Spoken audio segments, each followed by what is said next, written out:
Assalamualaikum warahmatullahi wabarakatuh. Hamdan wa syukran lillah, salatan wa salaman ala rasulillah Sayyidina wa maulana Muhammad bin Abdillah alladzi la nabiyya ba'dah. Rabbi israh li sadri wa yassir li amri wahlul 'uqdatam min lisani yafqahu qawli, amma ba'd. Saudaraku seiman dan seagama, sebangsa dan setanah air yang senantiasa dimuliakan oleh Allah Subhanahu wa ta'ala, agar syukur kita yang senantiasa kita ungkapkan berdampak pada bertambahnya nikmat kepada kita dan menjadikan hidup kita lebih baik dan bertambah baik, maka setidaknya harus ada 3 unsur dalam ungkapan syukur kita kepada Allah Subhanahu wa ta'ala. Yang pertama, yakini dan imani bahwa nikmat yang kita terima adalah sejatinya karena kebaikan Allah Subhanahu wa ta'ala kepada kita, sekecil apapun nikmat tersebut. Kita bisa tidur dengan nyenyak setiap malam, itu adalah nikmat dari Allah. Kita bisa bernapas, mata kita bisa melihat keindahan-keindahan alam, itu juga semua nikmat yang diberikan oleh Allah Subhanahu wa ta'ala kepada kita. Kita diberi kecerdasan, sehingga dengan akal kita dan kecerdasan kita mampu menghasilkan rupiah yang begitu banyak. Itu pun nikmat yang Allah berikan kepada kita. Kita mampu bekerja siang dan malam sehingga kita mendapatkan uang yang begitu banyak. Kekuatan dan kemampuan itu pun mutlak pemberian dari Allah Subhanahu wa ta'ala. Itu semua karena Allah begitu maha pengasih dan begitu maha penyayang kepada semua hamba-hambanya. Lalu alasan apa yang akan kita buat sehingga kita menghilangkan peran Allah terhadap kenikmatan-kenikmatan yang kita terima? Dulu ada seorang yang bernama Qarun. Dia adalah sepupu saudara dari Nabi Musa alaihi salam, yang hidup lama dalam kemiskinan dan hidup lama dalam kesengsaraan karena tiada harta yang ia miliki. Suatu saat dia datang kepada Nabi Musa alaihi salam dan berkata, "Wahai saudaraku Musa, Anda adalah Nabiullah, Anda adalah Kalimullah, Anda satu-satunya orang yang mampu berkomunikasi dengan Allah. Sekarang aku mohon kepadamu wahai Musa, mintakanlah kepada Allah agar aku diberi kecerdasan dalam memahami kitab-kitab Allah dan diberi kemampuan kecerdasan dalam berwirausaha, sehingga kelak andai aku menjadi orang yang sukses dan berharta, aku akan membantumu wahai Musa dalam berdakwah mensyiarkan Allah." Kemudian Nabi Musa alaihi salam berdoa kepada Allah dan memohonkan kepada Allah agar saudara sepupunya yang bernama Qarun diberi kecerdasan dan kemampuan berwirausaha sehingga menjadi orang yang sukses dan kaya raya. Tidak berapa lama setelah Nabi Musa memanjatkan doa kepada Allah, Qarun pun menjadi orang yang sangat cerdas. Dia diberi kemampuan oleh Allah menjadi seorang pengusaha yang sukses, menjadi menjadi investor yang cerdas, dan menjadi importir yang diperhitungkan. Bahkan Qarun memiliki ribuan gudang-gudang penyimpanan harta bendanya. Bahkan konon suatu saat Qarun pernah memamerkan kesuksesannya, harta bendanya dengan berpawai keliling kota Mesir dengan diiringi 300 pelayan lelaki dan 300 pelayan perempuan. Bukan hanya itu, dia pun dikawal oleh 4.000 laskar dan dikawal 4.000 binatang-binatang ternak yang gagah-gagah dan sehat-sehat, ditambah 60 ekor unta yang membawa kunci-kunci gudang penyimpanan harta bendanya yang berupa emas dan perak tersebut. Sungguh sebuah kesuksesan dan kemewahan yang tiada tara saat itu Qarun berpawai keliling kota Mesir. Namun sayang, kesuksesan dan keberhasilan yang Qarun hasilkan dari jerih payahnya ia gunakan untuk kesombongan. Ia manfaatkan untuk permusuhan. Bahkan ketika pun banyak orang nasihatinya, dia berkata, innama utituhu ala ilmin indi. Sesungguhnya aku diberi kesuksesan seperti ini adalah karena aku mempunyai ilmu, aku mempunyai kemampuan, dan aku mempunyai kecerdasan. Qarun mengingkari peran dan kebaikan Allah Subhanahu wa ta'ala dalam kesuksesannya.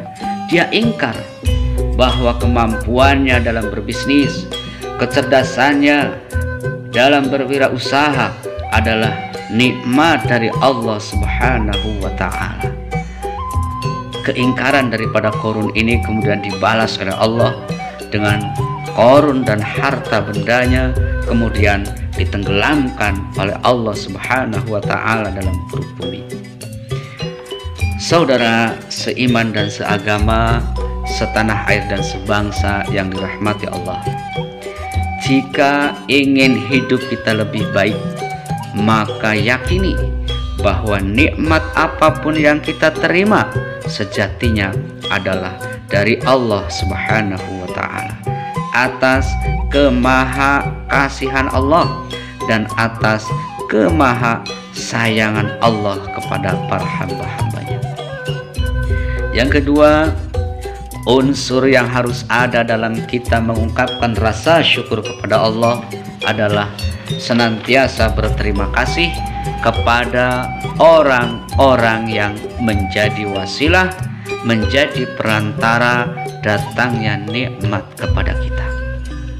Jika kita seorang santri yang belajar dari nol sampai paham semuanya, maka mari kita bertanya kepada diri kita, sudahkah kita berterima kasih kepada para guru-guru kita? Atau jangan-jangan setelah kita lebih pandai, lebih mengerti, bahkan lebih sukses dari guru-guru kita, kemudian hilanglah rasa hormat dan rasa takdim kita kepada guru-guru kita. Bahkan kita cenderung bersuudzon pada guru-guru kita. Atau bahkan lebih ekstrim lagi, mungkin saja kita memposisikan diri menjadi musuh daripada para guru-guru kita. Hanya kita mengejar sebuah ketenaran, mengejar sebuah kesuksesan. Karena dalam lelucon ada dikatakan, jika Anda ingin terkenal, maka bikinlah sesuatu yang sangat baik, atau bikinlah sesuatu yang sangat buruk. Atau jika Anda ingin terkenal, maka bergaullah dengan orang-orang yang terkenal. Kalau Anda tidak mampu, maka musuhilah orang-orang yang terkenal. Itu adalah lelucon. Ingatlah wahai saudaraku seiman, seagama dan setanah air, jika kita belajar hanya mengejar sebuah ketenaran, maka kita tidak akan mampu mengejar ketenaran dari Abu Lahab. Saking tenarnya Abu Lahab, sampai nama Abu Lahab tercatat dalam Al-Quranul Karim, yang setiap hari mungkin ada jutaan orang yang menyebut-nyebut namanya. Bahkan mungkin pula ada jutaan orang yang menghafalkan namanya. Tapi apa guna dari semua itu jika ketenaran tersebut membuat Abu Lahab kekal selamanya di neraka jahanam. Naudzubillah. Saudaraku seiman dan seagama, setanah air dan sebangsa, jika kita seorang anak, sudahkah kita berterima kasih kepada kedua orang tua kita? Atau gara-gara hal sepele, karena ada permintaan dari kita kepada orang tua kita, lalu orang tua belum mampu memberikannya, lalu hilanglah rasa hormat dan hilanglah rasa sayang kita kepada mereka. Ingatlah saudaraku, seagama, seiman, setanah air dan sebangsa, andai tidak ada kedua orang tua kita, apa mungkin kita ada di dunia ini? Karena itu, janganlah ada alasan apapun yang membuat kita tidak menghormat dan tidak menyayangi kepada kedua orang tua kita. Karena mungkin saja segala kesusahan, problem hidup yang melilit kita dikarenakan kita tidak terasa menyakiti hati kedua orang tua kita. Jika kita seorang suami, marilah kita berpikir, sudah pulakah kita berterima kasih kepada istri-istri kita? Mereka kan yang melahirkan anak-anak kita, menyusui, mengasuh serta merawat kita dan anak-anak kita. Kesuksesan kita adalah juga atas doa dan dorongan istri-istri kita. Jika kita seorang istri, marilah kita berpikir, sudahkah kita berterima kasih kepada para suami-suami kita? Orang yang setiap hari senantiasa bekerja keras demi menjaga kehormatan keluarganya, memenuhi kebutuhan-kebutuhan keluarganya, melindungi dan mengayomi keluarganya. Setan mungkin saja akan membisikkan kepada kita bahwa suami orang lain akan terlihat lebih baik dari suami kita. Tapi itu adalah bisikan setan yang menghendaki kita hancur. Coba kita tengok kisah Siti Masitoh. Beliau bersuamikan Raja Fir'aun, raja yang amat zalim. Adakah suami kita lebih buruk daripada Fir'aun? Walau demikian, Siti Masitoh tetap bersabar dan berdoa kepada Allah, senantiasa istiqomah beribadah dan bersabar ikhlas mengasuh Nabi Musa alaihi salam, sampai akhirnya dari buah kesabarannya itu Allah menakdirkan Siti Masitoh salah satu wanita penghuni surganya Allah. Saudara-saudaraku seiman, seagama, setanah air dan sebangsa yang senantiasa dimuliakan oleh Allah Subhanahu wa ta'ala, kita tidak akan dikatakan bersyukur kepada Allah manakala kita tidak berterima kasih kepada orang-orang yang menjadi wasilah, menjadi perantara datangnya nikmat kepada kita. Kita tidak akan dikatakan orang yang bersyukur kepada Allah manakala kita sebagai anak tidak berterima kasih kepada kedua orang tua kita.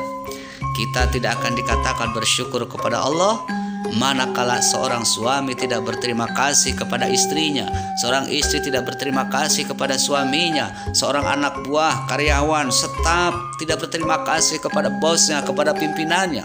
Tidak akan. Seperti Nabi Muhammad SAW bersabda, "Wa man lam yashkurin nas lam yashkurillahi azza wa jalla."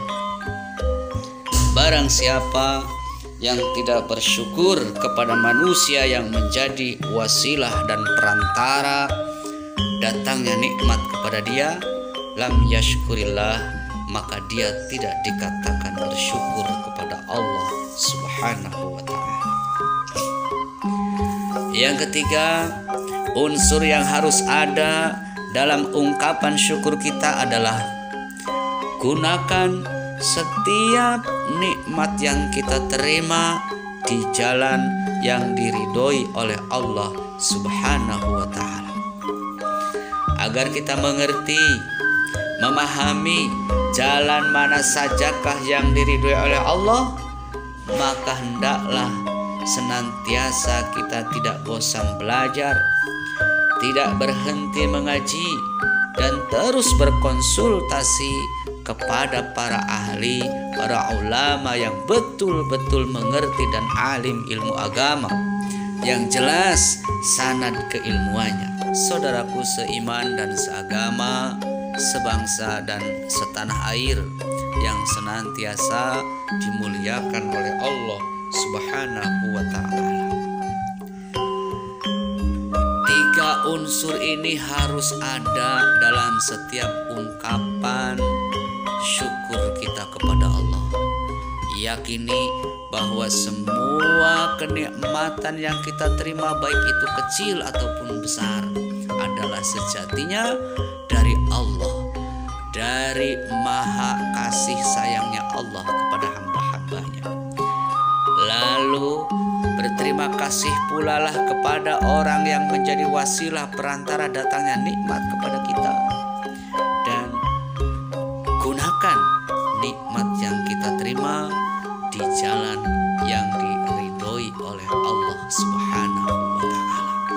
Jika tiga unsur ini ada dalam setiap ungkapan syukur kita, maka insya Allah la azidannakum, nikmat yang kita terima dari Allah akan ditambah terus oleh Allah, sehingga kita menjadi pribadi yang semakin baik, semakin berkah, semakin taat, dan semakin dekat dengan Allah dengan bertambahnya waktu. Mudah-mudahan kita senantiasa ditakdirkan oleh Allah menjadi hamba-hambanya yang selalu bersyukur. Wassalamualaikum warahmatullahi wabarakatuh.